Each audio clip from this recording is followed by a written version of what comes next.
أعوذ بالله من الشيطان الرجيم بسم الله الرحمن الرحيم إنما حرم عليكم الميتة والدم ولحم الخنزير وما أهل لغير الله به فمن اضطر غير باغ ولا عاد فإن الله غفور رحيم۔ یہ سورۃ النحل کی آیت نمبر 115 ہے۔ ترجمہ اس آیت کا یہ ہے: اس نے تو تم پر صرف مردار اور خون اور خنزیر کا گوشت اور وہ چیزیں حرام کی ہیں جن پر غیر اللہ کا نام پکارا جائے، پھر جو مجبور کر دیا جائے اس حال میں کہ نہ سرکش ہو اور نہ حد سے گزرنے والا ہو، تو بے شک اللہ بے حد بخشنے والا اور نہایت رحم والا ہے۔ یہ آیت شریفہ قرآن پاک میں 4 مرتبہ آئی ہے۔ ایک سورۃ البقرہ میں آیت نمبر 173، سورۃ المائدہ میں آیت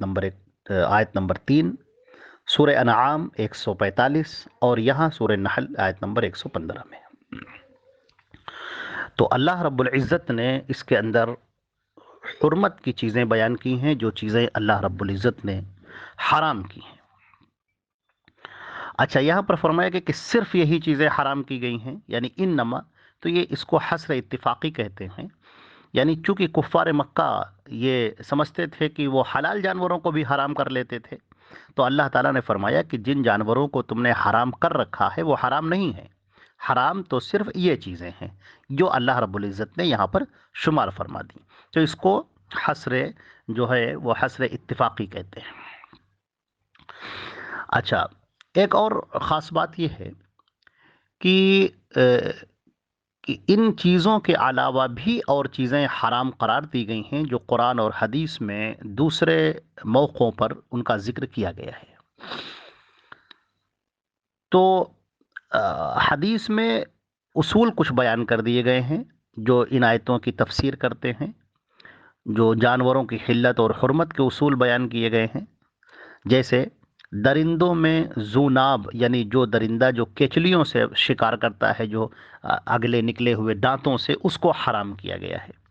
اسی طرح اللہ کے رسول صلی اللہ علیہ وسلم نے پرندوں میں ذو مخلب، یعنی جو پنجوں سے شکار کرتا ہے، اس کو حرام کیا گیا ہے۔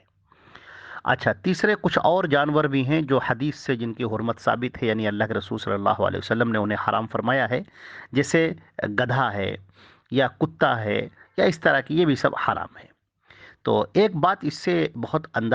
ہی صاف طریقے سے معلوم ہوتی ہے، وہ یہ کہ حدیث بھی قرآن کریم کی طرح دین کا ماخذ اور دین میں حجت ہے، اور دین دونوں کو ماننے سے مکمل ہوتا ہے۔ حدیثوں کو چھوڑ کر، اللہ کے رسول کو چھوڑ کر اگر کوئی صرف قرآن پاک سے دین کو سمجھنا چاہتا ہے تو پھر یہ گمراہی ہے اور سیدھا راستہ نہیں ہے۔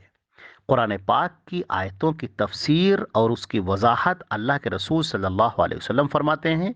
لہٰذا نبی کریم صلی اللہ علیہ وسلم کو چھوڑ کر اور آپ کی حدیثوں کو چھوڑ کر اگر کوئی شخص دین کو سمجھنا چاہے تو یہ گمراہی کی بات ہے۔ تو اللہ رب العزت نے قرآن پاک میں یہ آیتیں ارشاد فرمائی ہیں، اور اللہ کے رسول صلی اللہ علیہ وسلم نے ان کی وضاحت فرمائی ہے، اور بھی جانوروں کو آپ نے حرام قرار دیا ہے، جیسے کہ کیچلی والے درندے، اور اسی طریقے سے پنجوں سے شکار کرنے والے، اور اسی طرح آپ نے نام لے کر کہا ہے کہ پالتو جو گدھا ہے وہ سب حرام ہے۔ اچھا، اسی طریقے سے آپ یوں سمجھ لیجئے کہ جو مردہ جانور ہے، تو مردہ سے مراد کیا ہے؟ یعنی وہ جانور جو حلال بھی ہیں، اگر وہ مر جاتے ہیں، جیسے گلا گھونٹ کر کسی کو مار دیا گیا یا گر کے مر گیا، جیسے سورہ مائدہ میں ان کی پوری تفسیر موجود ہے، گر کے مر گیا، گلا ان کا گھونٹ دیا گیا اور اس طور سے مر گیا، یعنی آپ نے ذبح نہیں کیا اور جانور مر گیا، تو یہ جانور یہ بھی حرام ہے۔ تو انما حرم علیکم المیتۃ، اللہ نے تمہارے اوپر مردے کو حرام، یعنی مردار حرام کیا ہے، یعنی وہ جانور جو اللہ نے تمہارے لیے حلال کیے ہیں اگر وہ مر جاتے ہیں تو وہ بھی تمہارے لیے حرام ہو جائیں گے، جیسے بھینس ہے یا جیسے بکرا ہے، بکری ہے، یہ سب تمہارے لیے حلال ہیں، لیکن اگر یہ مر جائیں، اپنی موت مر جائیں، یا ان کو کوئی مار دے، یا ان کو کوئی کہیں سے ان کا گلا گھونٹ دے، یا یہ کہیں سے گر کے مر جائیں، یا جانور آپس میں لڑ رہے ہوں، ایک دوسرے کو سینگیں مار رہے ہیں اور اس میں یہ جانور مر جاتے ہیں اور تم نے ان کو ذبح نہیں کیا ہے، ایسے ہی مر گئے ہیں وہ، تو پھر وہ جانور حرام ہے۔ ہاں، اگر یہ جانور تمہیں اس حال میں مل جائیں کہ زخمی ہوں، حلال جانور اگر تمہیں مل جائیں کہ وہ زخمی حالت میں ہیں اور تم نے ان کو ذبح کر دیا، اللہ کے نام لے کر ذبح کر دیا، اور اس کے ہاتھ پیر میں حرکت ہو رہی ہو، معلوم ہو رہا ہو کہ وہ زندہ ہے، تو پھر وہ جانور تمہارے لیے حلال ہو جائے گا۔ لیکن اگر وہ شرعی طریقے کے خلاف اسے ذبح کر دیا گیا اور جسے گلا گھونٹ دیا گیا، پتھر لکڑی سے مارا گیا، یا آج کل مشینی ذبح میں یہ طریقہ ہے جس میں جھٹکے سے مارا جاتا ہے، تو یہ سب پھر جو ہے جانور حرام ہو جائیں گے۔ اچھا، حدیث میں 2 مردار جانور حلال کیے گئے ہیں۔ نبی کریم صلی اللہ علیہ وسلم نے فرمایا ہے کہ 2 مردار جانور تمہارے لیے حلال کر دیے گئے ہیں، ایک مچھلی اور ایک ٹڈی، تو یہ پھر مردار کے حکم میں شامل نہیں ہوں گے۔ اچھا، اسی طریقے سے جو فرمایا گیا کہ خون تمہارے اوپر، تو اس سے مراد کیا ہے؟ یعنی بہتا ہوا جو خون ہے، یعنی ذبح کرتے وقت جو خون نکلتا ہے، بہتا ہے۔ ہاں، گوشت کے ساتھ جو خون لگا رہ جاتا ہے وہ حلال ہے، لیکن جو خون بہتا ہے جانور کو ذبح کرتے وقت، وہ خون تمہارے لیے حرام ہے۔ اور جو خون ساتھ میں لگا رہ جاتا ہے وہ کوئی بات نہیں۔ یہاں بھی 2 خون حدیث کے لحاظ سے حلال ہے۔ اللہ کے رسول صلی اللہ علیہ وسلم نے 2 خون کو حلال کیا ہے۔ آپ نے فرمایا ایک کلیجی ہے اور ایک تلی ہے۔ تو تلی اور کلیجی یہ اگرچہ خون کے ہوتے ہیں، لیکن یہ خون حلال کیے گئے ہیں، یہ حرام نہیں ہے۔ اچھا، سور کا گوشت یہ تو انتہائی یعنی بدترین جانور ہے اپنی بغیرتی میں، تو اللہ نے اسے حرام قرار دیا ہے، تو سور کا گوشت حرام ہے۔ اچھا، اور فرمایا کہ وما اہل، اور وہ جانور جو یا کوئی اور چیز جسے غیر اللہ کے نام پر پکارا جائے، اس سے مراد وہ جانور ہیں جو غیر اللہ کے نام پر ذبح کیے جائیں، جیسے مشرکین عرب لات، عزا وغیرہ کے ناموں پر ذبح کرتے تھے، یا آگ کے نام پر جیسے مجوسی کرتے تھے۔ اچھا، اس میں وہ جانور بھی آ جاتے ہیں جو جاہل مسلمان جو ہیں فوت شدہ بزرگوں کی عقیدت اور محبت میں اور ان کی خوشنودی حاصل کرنے کے لیے، یا ان سے ڈرتے اور امید رکھتے ہوئے قبروں اور آستانوں وغیرہ پر جو جانور ذبح کرتے ہیں، یا مجاورین کو بزرگوں کے نیاز کے نام پر دے آتے ہیں، جیسے بہت سے بزرگوں کی قبروں پر سب لگے رہتے ہیں، بورڈ لگے رہتے ہیں، جیسے داتا صاحب کے نیاز کے لیے بکرے یہاں جمع کرائیں، یا تو یہ جانور چاہے ان پر ذبح کرتے وقت اللہ کا نام ہی کیوں نہ لیا گیا ہو، یہ سب حرام ہیں، کیونکہ اس سے مقصد اللہ کی رضا نہیں ہے، بلکہ مقصد ان سے رضائے اہل قبور ہے، یا تعظیم لغیر اللہ ہے، یا خوف ہے۔ تو غیر اللہ سے ما فوق الاسباب کے تحت ڈر یا امید ہے، جو شرک ہے۔ تو اس طریقے پر جانوروں کے علاوہ جو اشیاء بھی غیر اللہ کے نام پر نظر و نیاز اور چڑھاوے کی ہوں گی، وہ سب حرام ہوں گی، جیسے قبروں پر لے جا کر یا وہاں سے خرید کر قبور کے ارد گرد جو فقراء اور مساکین دیگوں اور لنگروں کی یا مٹھائی اور پیسوں وغیرہ کی تقسیم، یا وہاں کی صندوقچی میں نظر و نیاز کے لیے پیسے ڈالنا، یا عرس کے موقع پر وہاں دودھ پہنچانا، یہ سب کام حرام اور ناجائز ہیں، کیونکہ یہ سب غیر اللہ کی نظر و نیاز کی صورت ہیں، اور نظر بھی، نماز روزہ وغیرہ بھی عبادت کی طرح ایک عبادت ہے، اور عبادت کی ہر قسم صرف اللہ کے لیے ہے۔ حدیث شریف میں آتا ہے ملعون من ذبح لغیر اللہ، وہ جس نے غیر اللہ کے نام پر جانور ذبح کیا وہ ملعون ہے۔ تو اس بات کو اچھی طریقے سے سمجھ لینا چاہیے۔ اچھا، جانور جو غیر اللہ کے نام پر نامزد کر دیے جاتے ہیں، تو بہت سارے لوگ اس کے چور دروازے بھی تلاش کر لیتے ہیں، اس کی مختلف شکلیں بھی بنتی ہیں۔ ایک صورت یہ ہے کہ غیر اللہ کی تقرب اور اس کی خوشنودی کے لیے ذبح کیا جائے، اور ذبح کرتے وقت نام بھی بت یا بزرگ کا لیا جائے، یعنی جس کو راضی کرنا مقصد ہے۔ اور ایک شکل یہ ہے کہ مقصد تو غیر اللہ کا تقرب ہو، لیکن ذبح کرتے وقت اللہ ہی کا نام لیا جائے۔ تو قبر پرستوں میں سلسلہ یہ عام ہے، جانوروں کو بزرگوں کے لیے نامزد تو کرتے ہیں کہ یہ بکرا فلاں پیر کا ہے، یہ گائے فلاں پیر کی ہے، جانور 11ویں کے لیے ہے، یا شیخ عبد القادر جیلانی کے لیے ہے، وغیرہ وغیرہ، اور ان کو بسم اللہ پڑھ کر ہی ذبح کرتے ہیں۔ تو اس لیے وہ کہتے ہیں کہ پہلی صورت تو حرام ہے، لیکن یہ دوسری صورت حرام نہیں بلکہ جائز ہے، کیونکہ یہ غیر اللہ کے نام پر ذبح نہیں کیا گیا ہے، اور اس طریقے سے شرک کا راستہ کھول دیتے ہیں۔ حالانکہ خود فقہا نے بھی اس صورت کو بھی حرام کیا ہے، اس لیے کہ یہ بھی وما اہل لغیر اللہ بہ میں داخل ہے۔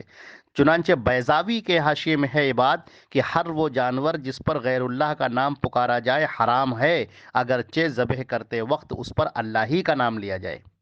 اور اس پر علماء کا اتفاق ہے کہ کوئی مسلمان اگر غیر اللہ کا تقرب حاصل کرنے کی غرض سے جانور ذبح کرے گا تو وہ مرتد ہو جائے گا اور اس کا ذبیحہ مرتد کا ذبیحہ ہوگا۔ اور فقہ حنفی کی مشہور کتاب در مختار میں ہے، کسی حاکم اور اسی طرح کسی بڑے کی آمد پر یعنی حسن خلق یا شرعی ضیافت کے لیے نہیں بلکہ اس کی رضامندی اور اس کی تعظیم کے طور پر، اس کی رضامندی اور اس کی تعظیم کے طور پر جانور ذبح کیا جائے تو وہ حرام ہوگا، اس لیے کہ وہ اہل لغیر اللہ میں داخل ہے، اگرچہ اس پر اللہ کا نام ہی کیوں نہ لیا گیا ہو۔ علامہ شامی نے اس کی تائید بھی کی ہے فتاوی شامی میں، کتاب الذبائح۔ تو بعض فقہا جو ہیں اس کو ما اہل لغیر اللہ کا مدلول اور اس میں داخل نہیں سمجھتے، البتہ اس میں تقرب لغیر اللہ کی چونکہ علت ہے اس وجہ سے اسے حرام سمجھتے ہیں، تو حرمت میں کوئی اختلاف نہیں ہے۔ اچھا، وما ذبح علی النصب، اسی طریقے سے یہ بھی ہے کہ جو بتوں یا کے پاس یا تھانوں پر استھانوں پر جو ذبح کیے جاتے ہیں وہ بھی اس میں داخل ہیں۔ اور احادیث سے بھی معلوم ہوتا ہے کہ آستانوں، درباروں اور تھانوں پر ذبح کیے گئے جانور حرام ہیں، اس لیے کہ وہاں ذبح کرنے کا یا وہاں لے جا کر تقسیم کرنے کا مقصد تقرب لغیر اللہ یعنی اللہ کے سوا دوسروں کے رضا اور تقرب حاصل کرنا ہے۔ ایک حدیث میں ہے کہ ایک شخص نے آ کر رسول اللہ صلی اللہ علیہ وسلم سے کہا کہ میں نے نظر مانی ہے کہ میں بوانا نام کی جگہ پر اونٹ ذبح کروں گا۔ آپ نے فرمایا کیا وہاں زمانے جاہلیت کے بتوں میں سے کوئی بت تھا جس کی پرستش کی جاتی تھی؟ لوگوں نے بتلایا نہیں۔ تو آپ نے پوچھا کیا وہاں ان کی عیدوں میں سے کوئی عید تو نہیں منائی جاتی تھی؟ لوگوں نے کہا نہیں۔ تو آپ نے کہا تم اپنی نظر پوری کر لو۔ اس کا کیا مطلب ہوا کہ اب وہ تو مسلمان تھا، وہ تو اللہ ہی کے لیے ذبح کرے گا، لیکن ایسی جگہ پر ذبح کرنا جہاں غیر اللہ کے لیے ذبح کیے تو وہاں پر بھی آپ نے اس کو پسند نہیں کیا۔ یہ حدیث سنن نبی داؤد کی ہے۔ اچھا، اس سے معلوم ہوا کہ بتوں کے ہٹائے جانے کے بعد بھی غیر آباد آستانوں پر جا کر جانور ذبح کرنا جائز نہیں ہے۔ اب چہ جائے کہ ان آستانوں اور درباروں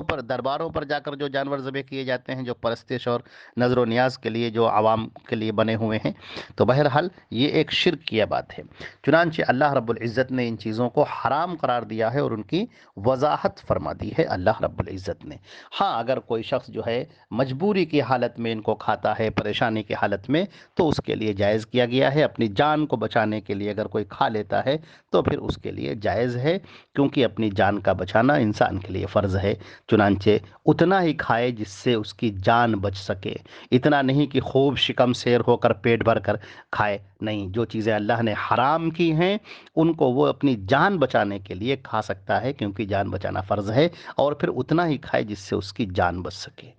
اللہ رب العزت ہمیں اور آپ کو عمل کرنے کی توفیق عطا فرمائے۔ السلام علیکم ورحمۃ اللہ۔